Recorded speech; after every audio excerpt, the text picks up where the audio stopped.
Hello friends, ನಮಸ್ತೆ ಹೊಳಲ್ಕೆರೆ. ಏನಪ್ಪ ಅಂದರೆ ಇವತ್ತು ನಾಳೆ ನನ್ನ ಬರ್ತಡೇ ಇದೆ. ಬಟ್ಟೆ ತನಕ ಬಂದಿದ್ದೆ.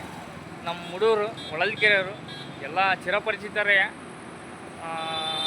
ಅಣ್ಣ ಬರ್ತಡೇ ವಿಶ್ ಮಾಡಲೇಬೇಕು ಅಂತ ಹೇಳಿದರು. ಅದ್ರ ನಿಮಿತ್ತ ಎಲ್ಲರಿಗೂ ಒಂದೊಂದು ನಾಳೆ ಸಿಗ್ತೀವೋ ಇಲ್ಲ ಗೊತ್ತಿಲ್ಲ, ಜ್ಯೂಸ್ ಕೊಡಿಸ್ಬೇಕು ಅಂತ ಕೊಡಿಸಿದ್ದೀನಿ. ಅವ್ರದ್ದೊಂದು ಒಪಿನಿಯನ್ ಕೇಳೋಣ. ನಾನು ನಿಮ್ಮೆಲ್ಲರ ಟಿ ಜಗದೀಶು. ಮಾತಾಡ್ರಪ್ಪ, ಏನಾದ್ರು ಮಾತಾಡೋದಾದ್ರೆ ಮಾತಾಡ್ರಿ. ಟೀ ಅಂದ್ರೆ ಜಗಣ್ಣ, ಜಗಣ್ಣ ಅಂದ್ರೆ ಟೀ. ಈಶ್ವರ ಟೀ ಸ್ಟಾಲ್ಗೆ ಜೈ ಜೈ. Super tea, super tea.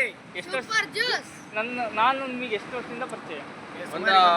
5 ವರ್ಷದಿಂದ ಪರಿಚಯ. ನನ್ನ ಟೀ ಎಷ್ಟು ಸರಿ ಕುಡ್ತೀರಾ? ದಿನ ಕುಡಿತಿರ್ತೀವಲ್ಲ ಮಧು ಇನ್ನೇ ನನಗೆ ಮೆಡಿಕಲ್ನಾಗ ಆಗಾಗ ಸಿಗ್ತಿರ್ತಾನೆ. ಇವನು ಅಷ್ಟೇ, ಇದರಲ್ಲಿ ಸ್ಕೂಲಿಂದ ವ್ಯಾನ್ ಹೊಡಿಬೇಕಾರೆಲ್ಲ ಟೀ ಇಸ್ಕೊಂತಾನೆ. ಆಮೇಲೆ ನಮ್ಮ ಹುಡುಗನೇ ಅಷ್ಟೇ, ಎಗ್ರೆಸ್ ಅಂಗಡಿ ರೋಡ್ಗಳಾಗೆಲ್ಲ ಸಿಗ್ತಾನೆ. ಚೆನ್ನಾಗಿದ್ದೇನಪ್ಪ? ಏನು ಅನಿಸುತ್ತೆ ನಿಮಗೆ? ಸೂಪರ್ ಸೂಪರ್ ಟೀ ಅಂಗಡಿ ಜಗಣ್ಣ ಅಂದ್ರೆ ಸೂಪರ್. ಗುಂಡೇರಿ ಹುಡುಗ ಅಂದ್ರೆ ಏನು ಅನಿಸುತ್ತೆ ನಿಮಗೆ? ಒಳ್ಳೆ ಮನುಷ್ಯ, ಬೆಂಕಿ ಬೆಂಕಿ ಬೆಂಕಿ ಬೆಂಕಿ. ನಿಮ್ಮೆಲ್ಲರ ಅಭಿಮಾನಕ್ಕೆ ನಾನು ಚಿರಋಣಿ. ಹೊಸ ಬೇಕರಿ ಆಗಿದೆ, ಎಲ್ಲರೂ ಬನ್ನಿ ಫ್ರೆಂಡ್ಸ್ ಪ್ಲೀಸ್. SLJ bakery. ಹೊಸ ಬೇಕರಿ ಆಗಿದೆ, ಬರ್ರಿ ಅಂತ ಹೇಳಿ.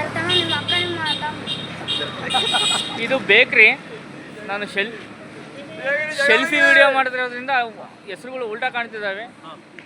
SLJ ಅಯ್ಯಂಗಾರ್ ಬೇಕರಿ ಮುಂದೆ ಇವತ್ತು ನಾನು ನಿಂತಿದ್ದೀನಿ.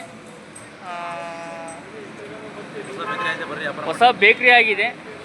ಅದರಲ್ಲಿ ಇವತ್ತು ನನ್ನ ಖುಷಿಗೆ ನಾನು ಜ್ಯೂಸ್ ಕೊಡಿಸಿದ್ದೀನಿ. ಇಷ್ಟು ಹೇಳೋಕ್ಕೆ ಇಷ್ಟಪಡ್ತೀನಿ. Thank you.